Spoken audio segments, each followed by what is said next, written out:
troopresource.org, trying to put 1,000 skills into every troop's backpack. Good evening, everyone. Welcome to the Northern District's presentation of the Life to Eagle seminar. The really neat thing about this is none of the three of us are from the Northern District.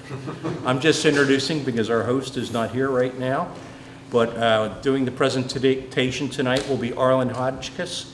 Arlen is the immediate past chair of the Council Advancement Committee. He's still on the STEM committee, and he's in a Baden-Powell Troop 542? Yep. Okay. Kevin McLemore is also on the Council STEM committee, and he's the district STEM chairman, District Baden-Powell also with Troop 542, and he's the STEM chairperson at Archbishop Wood High School. Gentlemen, thank you very much. Thanks very much. So Eagle can be earned not just by Boy Scouts. Are there any ventures here?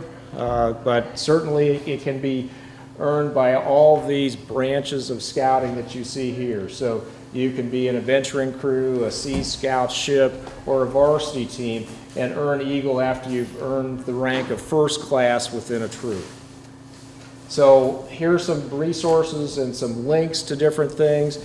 The requirements get updated annually, and the workbook that's annually updated at least in the last few years. I don't know if it will always be updated annually, but then the packet of information as far as what's on the Council Advancement website is certainly available for you to look through all these instructions and specifics, so that is a resource that you should also look for. There are some non-official or unofficial resources such as the meritbadge.org and eaglescout.org. These are good information sources, but not the official information. So just be careful what you get from that. But if you just want merit badge information as far as the requirements and that sort of thing in a workbook to go by, that would be fine. So Eagle requirements, what are they and how do you fulfill those requirements?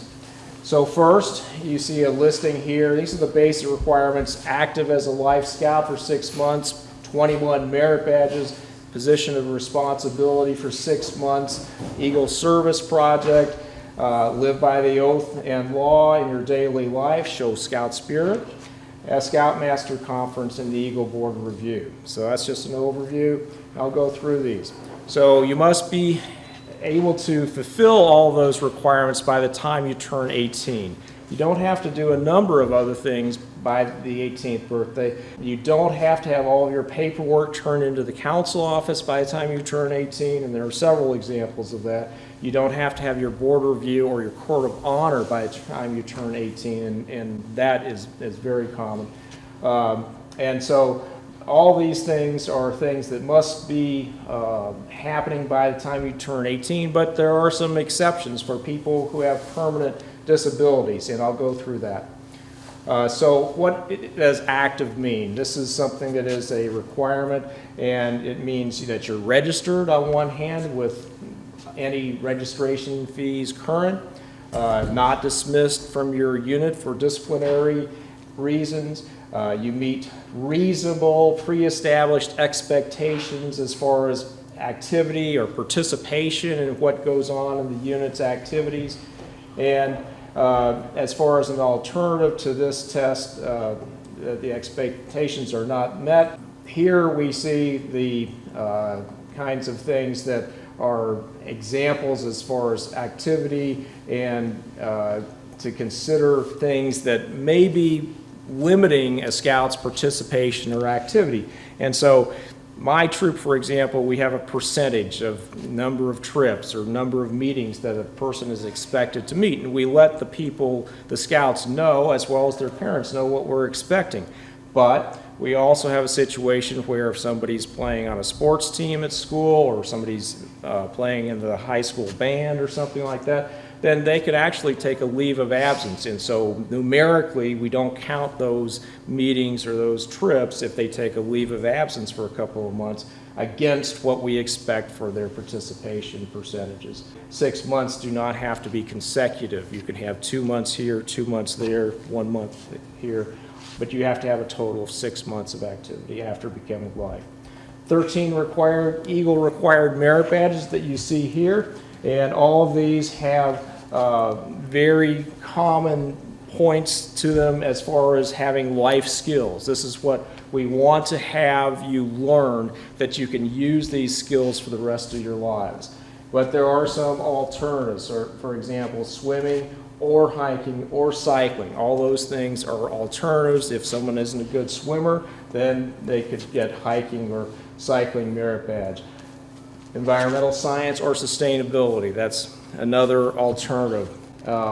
So there are time requirements for some of those merit badges, and those are things that often will get in the way of somebody being able to complete things on time, particularly if you wait until the last 3 months before you turn 18. So almost always, and there are some counselors that may let this slide, but almost always, particularly for these 3 merit badges that require the 3-month tracking of what's going on, they want you to meet first with the counselor before you start tracking things. They just want to review what you're planning to do, say for personal fitness merit badge or family life merit badge. Don't wait until 3 months before you turn 18. Counselors can't change the requirements. They are what they are. You have to fulfill the requirements as written. There are alternative merit badges besides the ones that you saw on that slide as far as the 13 merit badges that are Eagle required. If there is, getting back to this point I said earlier, a permanent physical disability, some kind of medical condition, and the Guide to Advancement actually goes on and says exactly what examples of those conditions are, and there can be extenuating circumstances as well, then you can apply for alternative merit badges.